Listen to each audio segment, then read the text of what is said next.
Welcome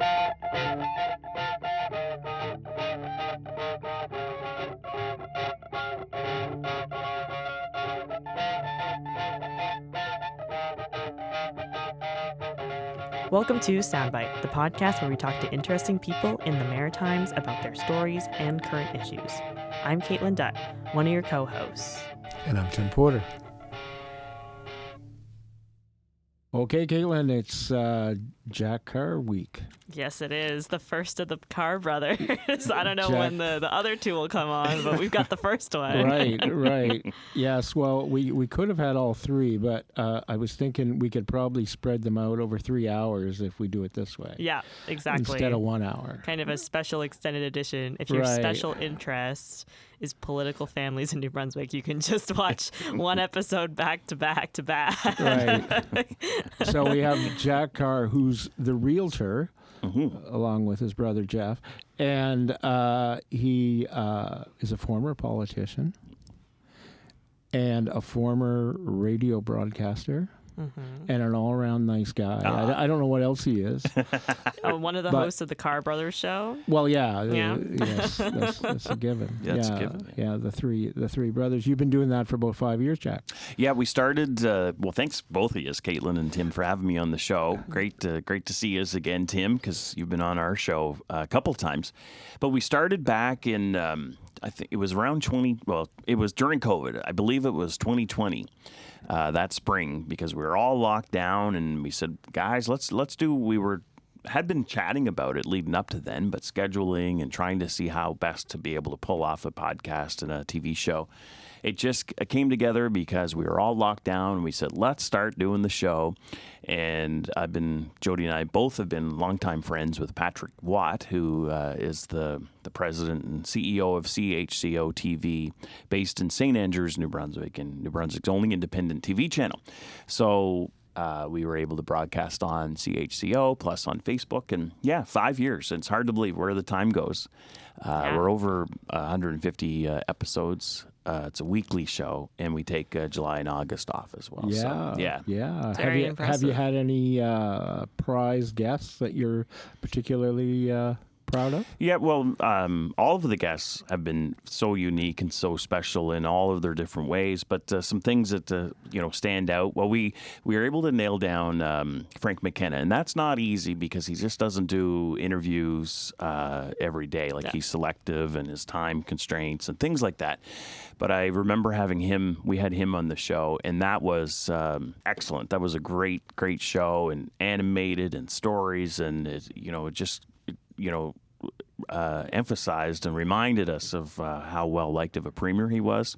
Great guest, and we knew his assistant Charlene, who worked with Cancer Relay for Life and things like that. So that's one of our ways we were able to get there. But we've had Ron James, the comedian, very animated as well, and cool. I think he's coming back to Fredericton here in November. But he was a great guest too. And Jake Allen, Bob Ray, Jody has a connection with Bob Ray, so we were able to nail him down, and just a whole slew of others. Bernard Lord was a great guest as well, especially when you get politicians that have been out of it, for 5, 10, 15, 20 years. And then it's just kind of neat to see, if they're not in the news that often, it's neat to hear their perspectives. And our current premier, I think, was on. Yeah, we had that. She was actually one of our most watched, is Susan Holt, and having her on. And that was really, really neat to have her and get more of a personal side as well. Right. So you'll be resuming that in the fall? Yep, this fall will be sometime. We haven't nailed down our start date, but it'll be this fall. We'll start again, and we always like to tweak a few things, but add to it, and especially on the production side of things, always trying to make it better. So in the meantime, you're a realtor in the Capital Region. Yeah. How's the housing market going these days? Well, it's been an adventure for me. I'm in my 11th year. Hard to believe. It's been 11 years ago when I left elected politics and pursued my career in real estate, and it's just been an adventure ever since then.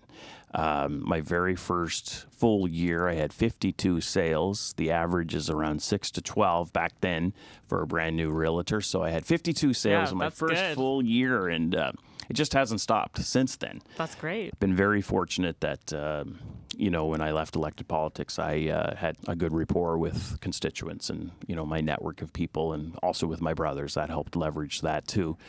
But the market is the market. It's just been, a bit of a wild wind since COVID. But my previous experience as a realtor leading up to 2020, 2021, and then beyond really, really helped maneuver and strategize and problem solve with my clients. But the market is still vibrant. Sales are still up. Inventory is still relatively lower. It's balancing a little bit more. It's not so much a seller's market that we've had, up until about, say, 2024. Like that span between 2021, 2024 was completely a seller's market. Yeah, and then houses now are it's selling bounced. a little less fast these days. That's correct. A little less fast. The other thing is you'll list a home. You'll still, particularly right in the core of the city of Fredericton, you'll have multiple offers, but probably less showings and less offers, but still multiple offers. So it's just less sort of in the pool at the time, but it's still very vibrant. Still always a good time to sell. What's the best part of the region to buy a house these days? Well, it's actually whatever suits that client is the best place to buy or sell. But I been fortunate, our team, Jack Carr real estate team, but we've been fortunate that we sell and buy houses in the greater Fredericton region, so right in the core of the city, and probably, we've gone further than an hour outside of the city of Fredericton, but not as often, but anywhere from an hour to downtown to right downtown. So it's all in perspective of where the best. Are people looking to go into these suburbs, like, Harvey or Amokto, north Minto. side, I guess? Minto, yes. Yeah, no, people, you get two types of buyers, I think. One that wants subdivision living and the conveniences of that and the lifestyle of that, especially with young children. The kids can play and you have more chances for kids to meet kids and things like that. And then you have the other type of buyer that they want their elbow room, and they want land, they want some privacy, they want to be able to, more and more we're seeing little hobby farms and things like that, and then the rural type of living, but also with amenities and being close to Fredericton. So you get really two types. Mm-hmm. So why did you choose to go into real estate following your political career? Yeah. Very good question, Caitlin. In a lot of, because this is probably about the sixth career that I've had, and I, it seemed to work out for me this way of how the journey has gone. But when I decided that the time was right to leave elected politics in 2014, my wife and I, we chatted, Cheryl and I, and what would suit my experience that I've had up until then.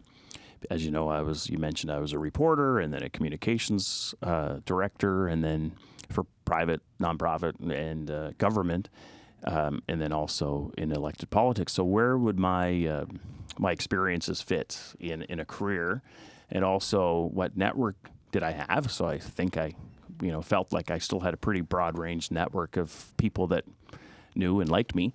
And then what would suit my personality, my characteristic. So I realized that an 8-to-5 job would be tougher, because I do like the flexibility. I do like, I'll work sort of day and night, but I like the flexibility. Seems to suit my personality.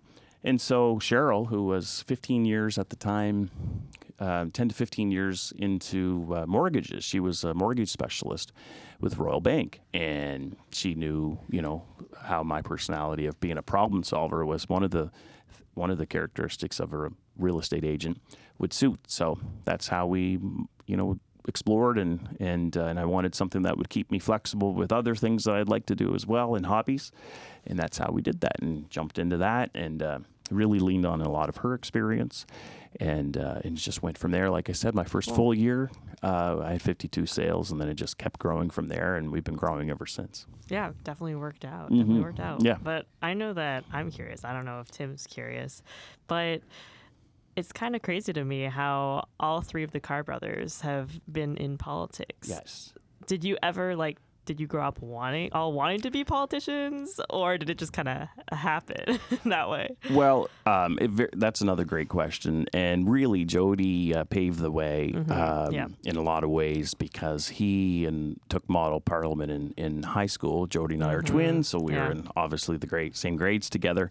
And so in high school, he took model parliament, and that really helped for him spark the bug, spark his passion to be in elected politics. And so he got elected. Well, he ran first in 1995, and really at the time, a minority, a young person running into politics was, we faced a lot of different objections then. I worked on his campaigns with them, and he was quite young at that time too, right? Yeah, 19. Still in university. Yeah. 19, and so you really have to, politics and a lot of things in life is that don't let people discourage you. You have to really be passionate and face rejection and be passionate about what you want to do. But then he won in 99, and then I was involved as a communications officer in 2004. But didn't have a plan to run for elected office, and it sort of came up in 2006 for me because Jody's riding was being redistributed. That's a whole other thing when that happens. But so a third of his riding moved into a different riding into Minto and Chipman, and so then I ran into that, and then came up short. But then ran again in 2008, had the bug, and ran into by-election, and then after I decided to get out of elected politics, Jode was still there because he served 19 years, which is phenomenal.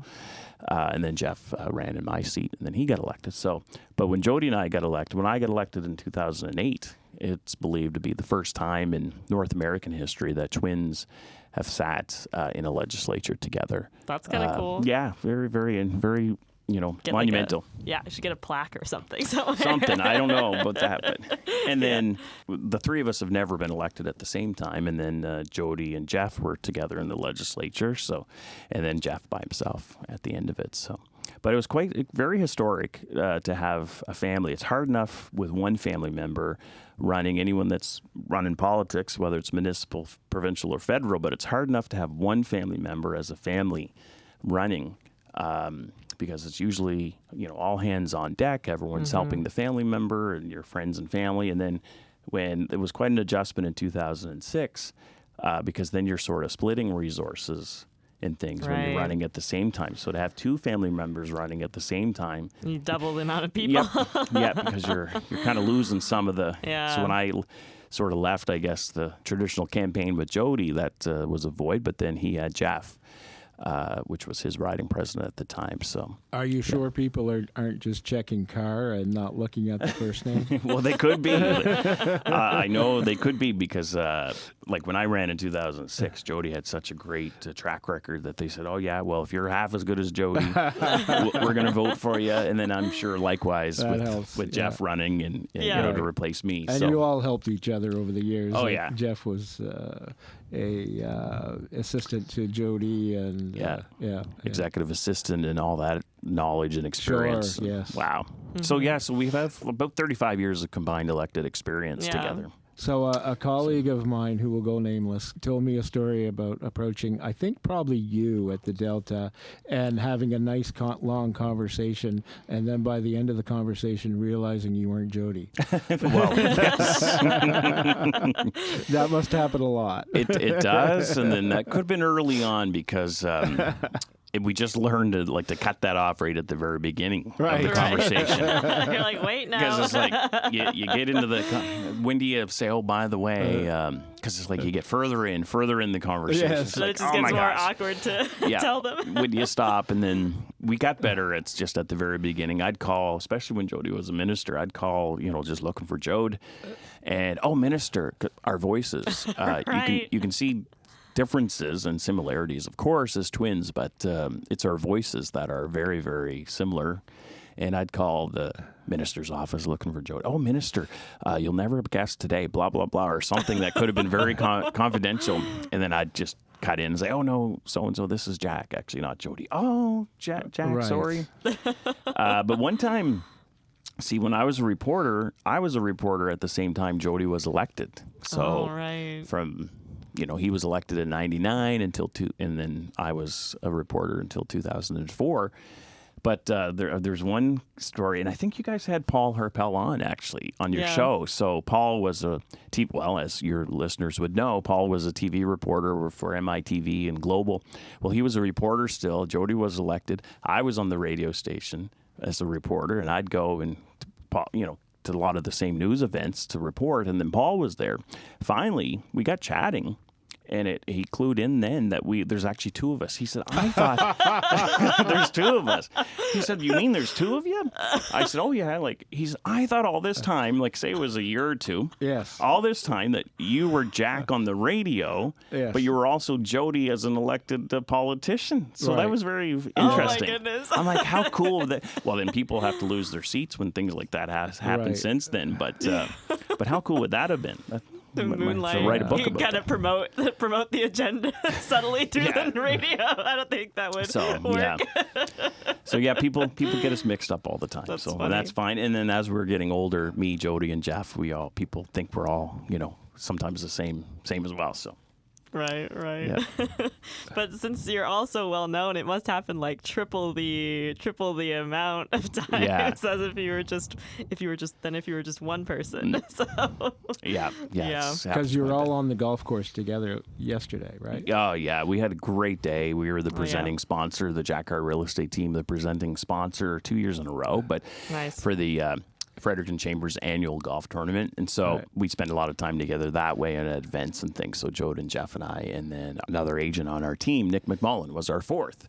And we had that was so much fun. And then running into people, and then it was a great time together. Mm-hmm. So I was looking into your resume that you provided. Oh, yes. Thank you for that. And it says on here that you've done some acting as well. Can you tell us a little bit about that?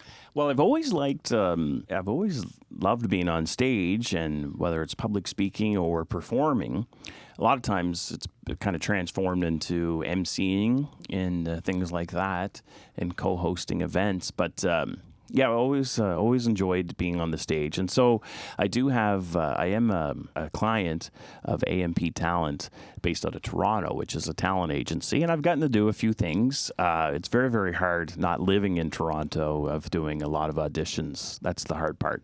But I have been able to land a few roles, non-speaking, however, but still, it's been a really, really interesting component of my career. I call it more of a hobby right at this age because it's a little tougher to get to Toronto and do things like that. But I have had a couple of gigs, and if you search and scroll, you can find it. So, but that's really, really cool. That's really neat, even to be in the smaller type of things that I've done, just to be on a TV or a documentary or a movie set. To me, it was just really exhilarating, and the adrenaline going, and it was really, really cool. So that was fun. One thing I did do, like I said, we're not talking major roles or anything like that, but there's a docuseries about movies that had omens on them. So one of this series that I did, I was on, was featuring the Wizard of Oz back in the 1930s. Okay. So there's 5 or 6 freaky things that have happened on that movie. Yeah. Well, one of the 5 or 6 things was the witch's broom exploded. Right. And so I played the technician that detonated the end of the broom, and there was a big malfunction anyway. So I did get probably about 15 seconds of fame on that one. Hey, So. that's cool. But I wanted to marry my back when I got out of elected politics. I said, well, one of my passions I want to continue to kindle and flame is performing and stage work and emceeing and hosting and things like that, and TV broadcasting. So that's kind of a neat component there.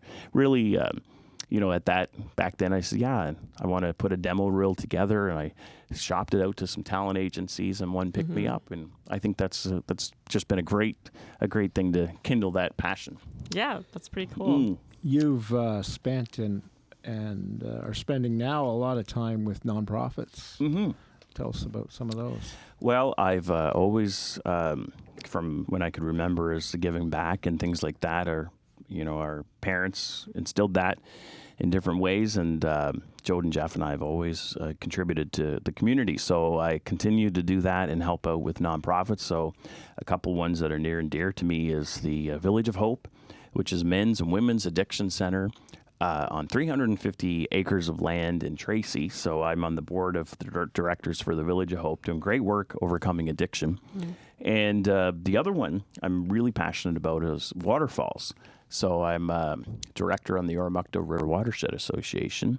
And that is just an amazing organization that helps promote and advocate on behalf of the environment and our beauty. And working in the Oromocto River watershed's been very, very fulfilling as well. It's a great, great pastime, which is hiking and seeing some waterfalls. And we have some of the best in New Brunswick, in my opinion. So it's a great watershed association. I didn't know anything about waterfalls until that we had in our own backyard until I became elected in 2008. And the president at the time, he's our past president, Robin Hanson, he'd be an amazing guest for you guys as well. So many stories and achievements. But he booked a meeting with me and told me about the watershed when I got elected, and because it is a big chunk of my riding, and never had any clue of all that in our own backyard. Some of them just 30 seconds walk, to see some amazing waterfalls. So Oromocto River Watershed Association, Google that. That'll take you to 20 adventure trails. I have Nick Guittard's book at home. The 200 waterfalls in New Brunswick. So one and two, volume 1 and 2. So. I worked with Nick at one time. Cool. Yeah, great. That's a great book. That's amazing. Yeah.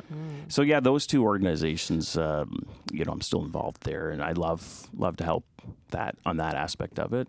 Yeah. The committee meetings, they're not my favorite thing to do, but they're a great organization. So and something that we've seen as well, not just locally but also nationally, is that there seem to be less volunteers that are volunteering for these boards or volunteering in general. And so what's something that you would say to someone who's thinking about joining a board, or what are the benefits of being a volunteer? Well, there's just so much that you get back than what you give. So whether it's helping out at a breakfast, helping out, in an organization, anything, a family that's down and out, sometimes you'll see benefit events that take place. Well, you get so much back than what you think that you're giving. And that's been my experience.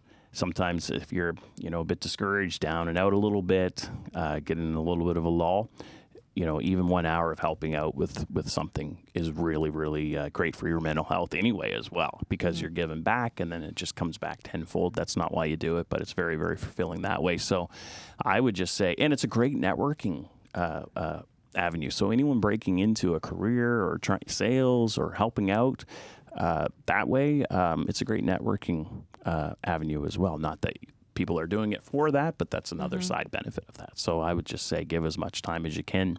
And there are organizations that are really, really in need of volunteers. So yeah, awesome. Okay. Well, that's a wrap for our radio listeners. Yes, it thank you, Jack Carr, Man About Town. Yes. Thank you so much for coming on. Well, thank you guys. And we'll continue on in overtime on our podcast. Yes. Thank you.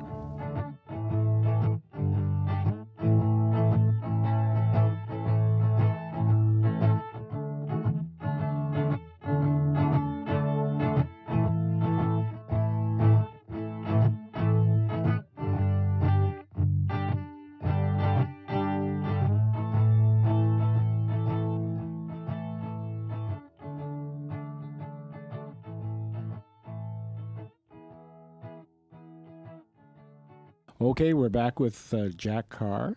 Yes, we are. And Jack, all right. Well, I think we should get right into it here, Okay, Jack. So let's do it. Let's talk some politics here. So Yes. obviously there's a progressive conservative leadership race on the horizon.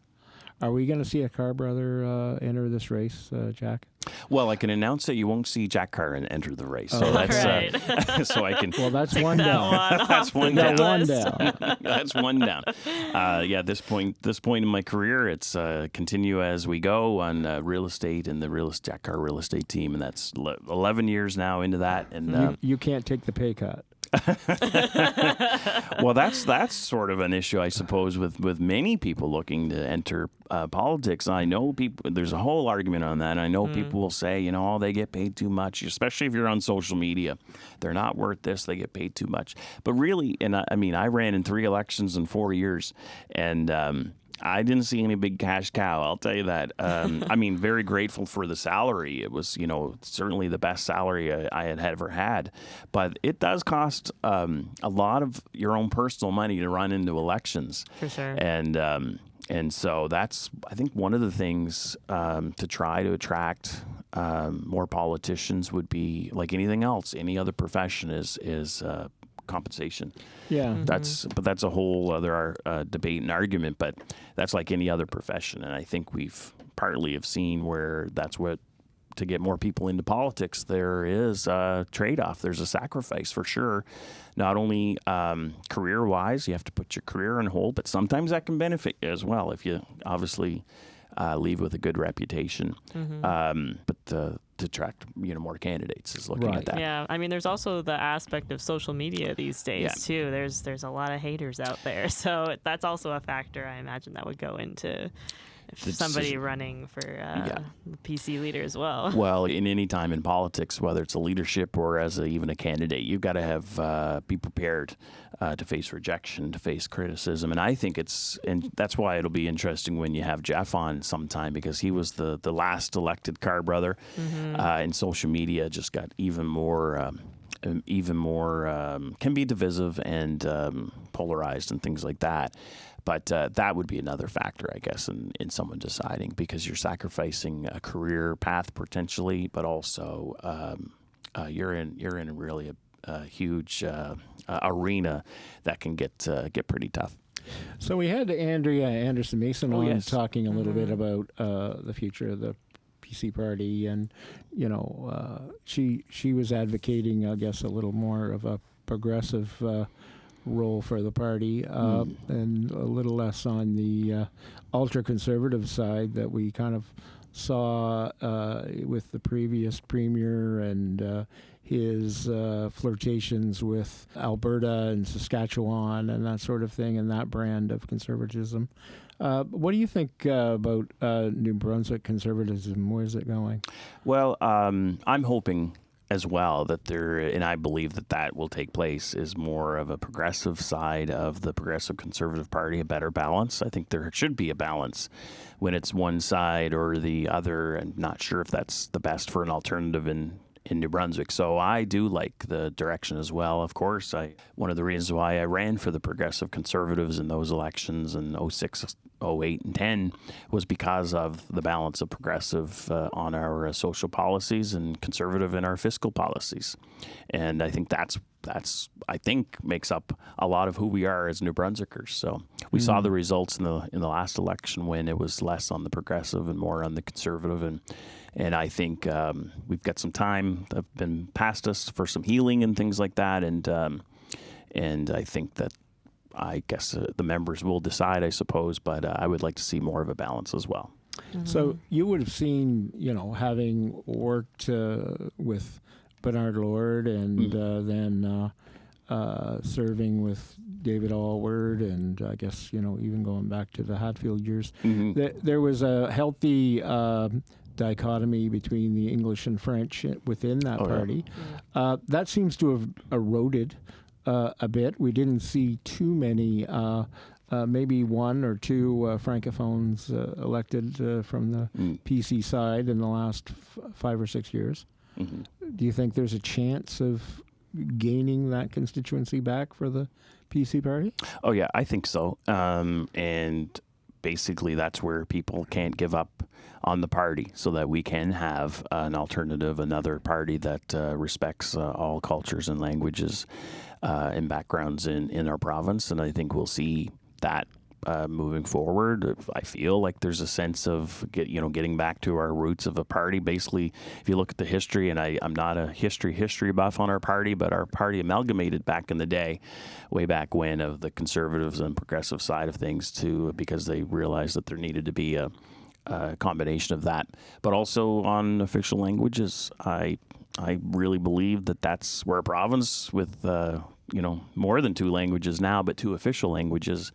And in order for us to move ahead, I think as a province, all those issues need to be respected and worked together on. And we saw a very historic that a progressive conservative leader, primarily, Anglophone, not bilingual, was elected. That's, historic in this day and age. But we've seen the history, as you mentioned, with Hatfield, Bernard Lord, David Alward, and even some of the unsuccessful leaders for premier. That's a fabric of our province. So I feel that can only be enhanced and should be enhanced when we all work together and respect our similarities and also some of our differences. That's what makes us unique. And I think it'll always be that way. It should be.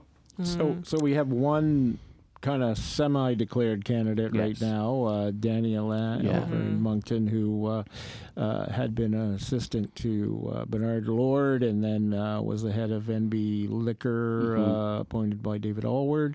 And he was a MLA, a little bit disgruntled at times with Blaine Higgs, and I guess the local government minister at one time.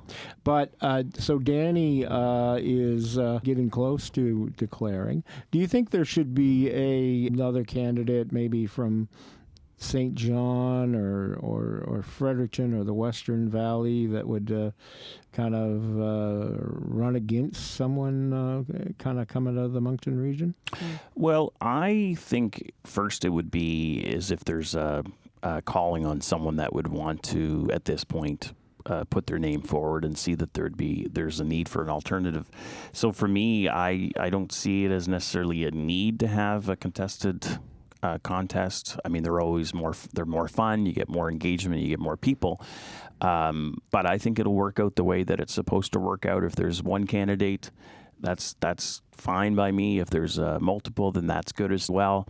I think basically coming out of it, we would want a party that's united and working together. So I just think that if they're, and I haven't officially declared any support for anyone, but I just think the way it should roll out, it would be is what's meant to be. We had, the last leadership of our party, we had something like 7 candidates, and then ended up winning government. And then we've had it before where, less candidates and won as well. So it's just, 2010 election, we had only 2 candidates. So, and then ended up winning. I just don't, I have no real desire that there should be one from this region or that region. Well, we'll have to ask Danny to come on and see what he thinks, I guess, of that. Yeah. So well, I'm sure. So. I've never been a leadership candidate, but I've been a nominee for elected MLA.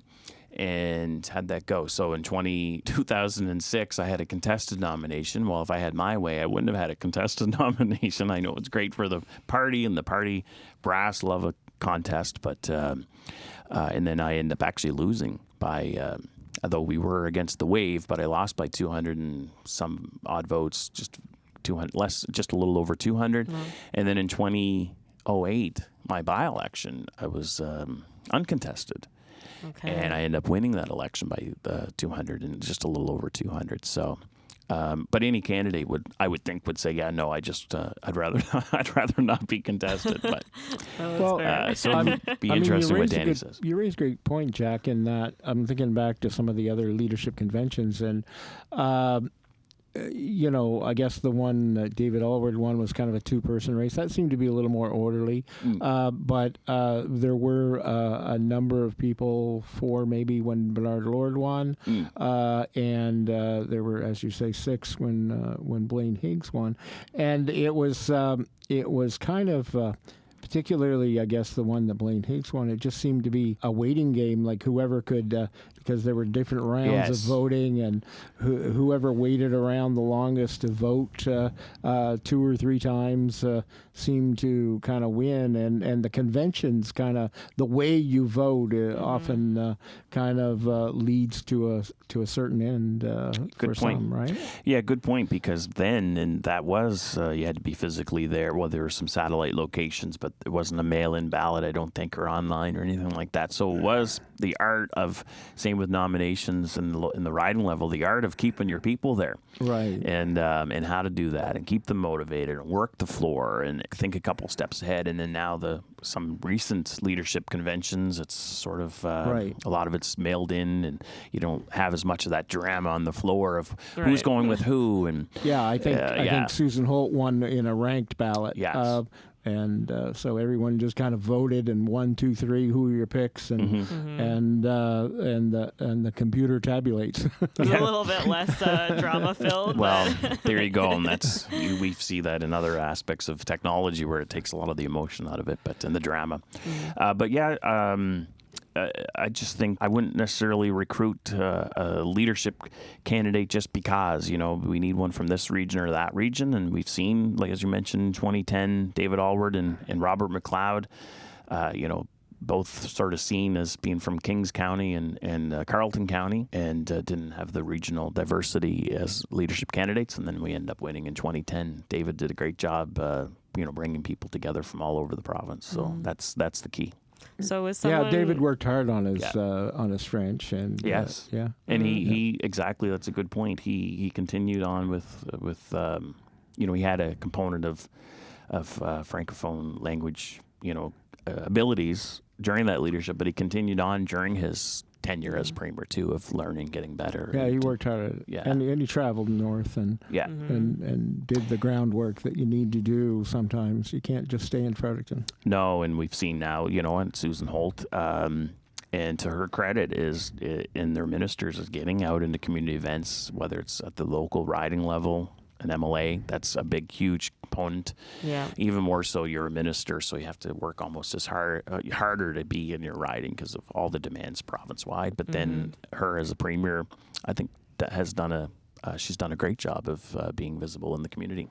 Yeah. So that's a huge component of what it takes. So, and I guess on the other spectrum, Danny Allen, as we talked about, the sort of unofficial candidate in the only unofficial candidate in the PC leadership race, but he's very visible at community events as well, and that's key to be able to meet with stakeholders and be in the community.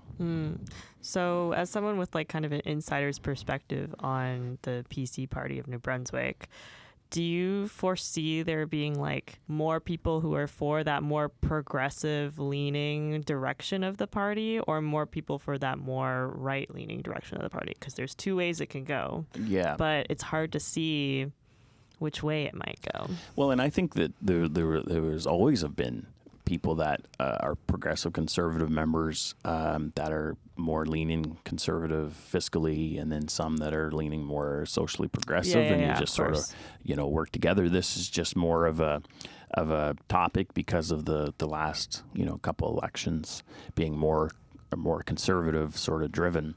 Yeah, I guess I'm more speaking socially conservative Yeah, but I think you'll have more.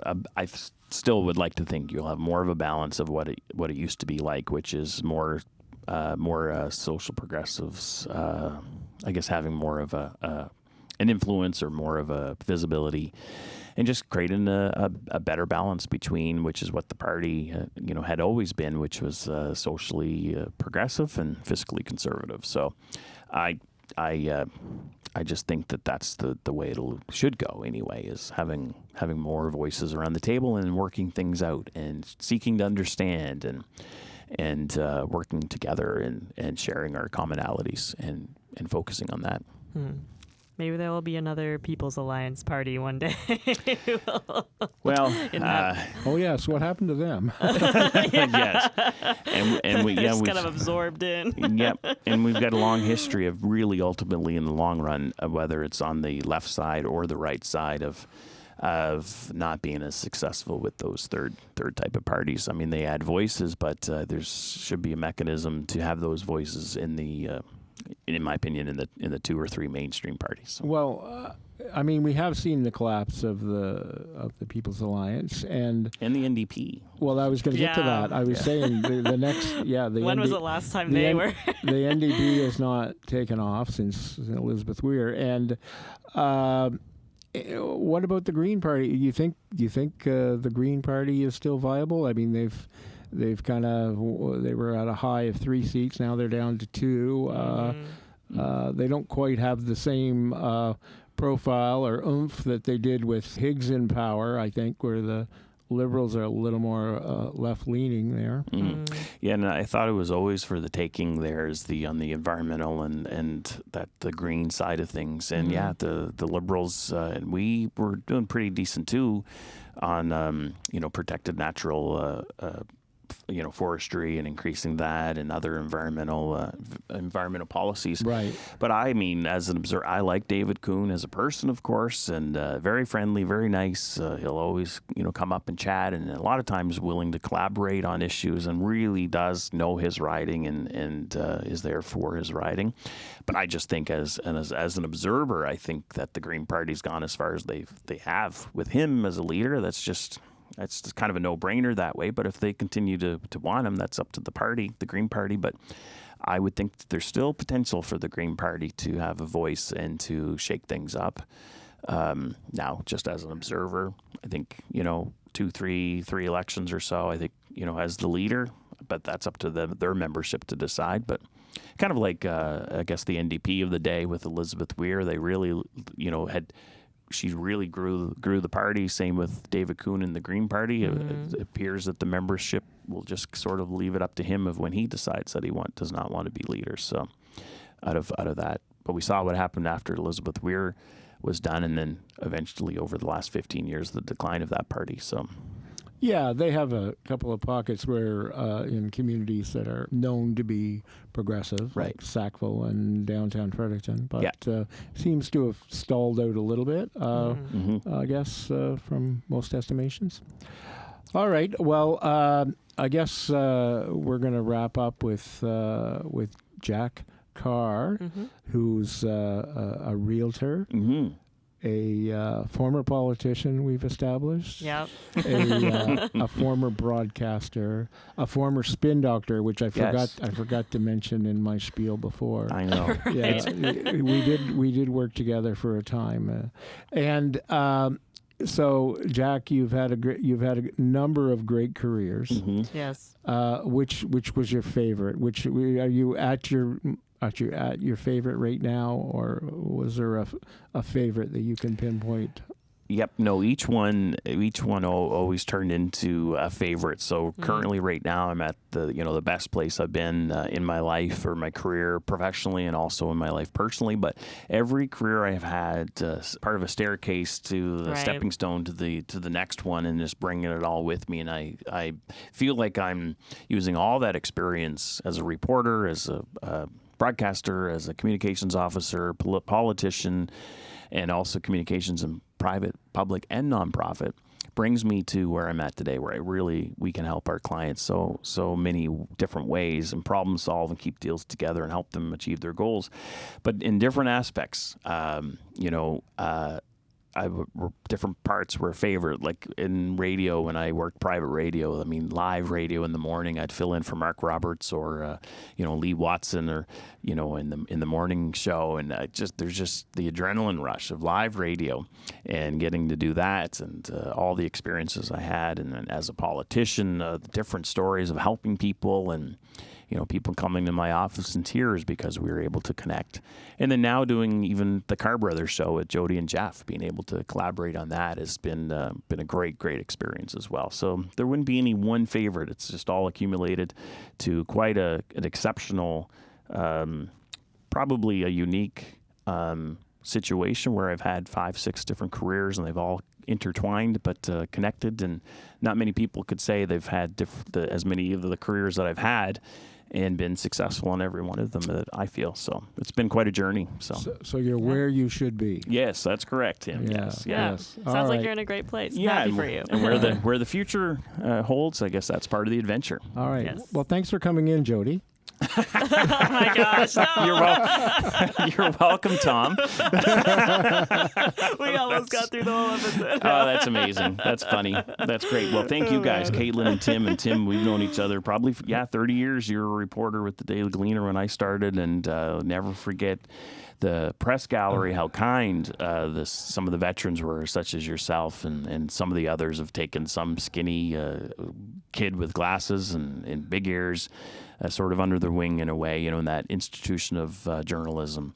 And it still is there. It's a little bit thinner in the newsrooms and things like that. But thank you, Tim. I remember that kid. Yeah, I appreciate it. It was hard to read you, whether you were happy or not happy, or just to get a vibe out of you. But that's just Tim. and then to get to see Tim, when I was elected, and also in communications, to get to see Tim, how he would maneuver in the press gallery with the rotunda, the legislature, and just line up interviews. No, you're up next. No, bringing out this minister instead of this one, or instead of the premier. Why not? And just bango, like, this is why. And just kept real great control in the job that you did in communications back then there, Tim, too. So, all right. Great. Thanks, guys, for having me on. Oh, okay. Thanks. Jack. Jack Carr. Jack Carr.